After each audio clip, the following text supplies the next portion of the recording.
Democrats are having a hard time coming together in the wake of Donald Trump's stunning victory last month. We have Fox team coverage of that tonight. Ed Henry tells us why the supposed front-runner to become the new party leader is running into some problems.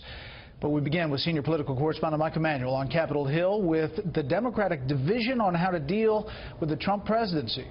Good evening, Mike. Brett, good evening. Democrats expected Hillary Clinton to be the 45th president and their leader. Her losses left the party doing some soul-searching and bracing for a new political reality of Republicans in charge.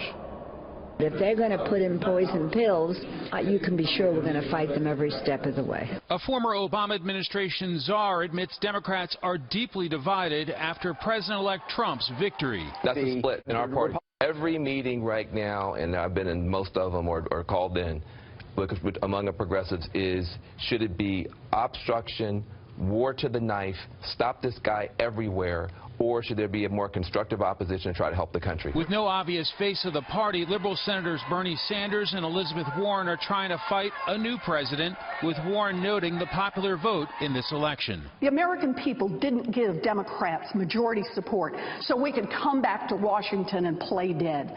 They didn't send us here to whimper, whine, or grovel. A boisterous opposition would not be unique to the Democrats. Early on in President Obama's first term, Senate Republican leader Mitch McConnell led his own resistance to Mr. Obama, hoping to defeat him after 4 years. Over the past week, some have said it was indelicate of me to suggest that our top political priority over the next 2 years should be to deny President Obama a second term. Then there's Chuck Schumer's approach, who has to lead Democrats in the Senate with 25 of his members on the ballot in 2018.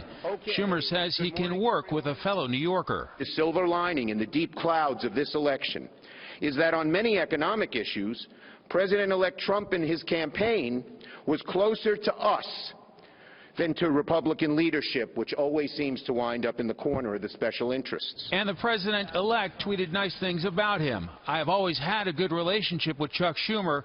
He is far smarter than Harry Reid and has the ability to get things done. Good news. But now Democrats are about to become the party out of power. Our unity is very important, so we will be strategic, we will be unified, and we will be unwavering in our support of America's working families. That may be a lot easier said than done. Many lawmakers say it is incredibly frustrating being the minority party, especially when the other party's in the White House as well. Brett? Mike Emanuel live on the Hill tonight. Mike, thanks.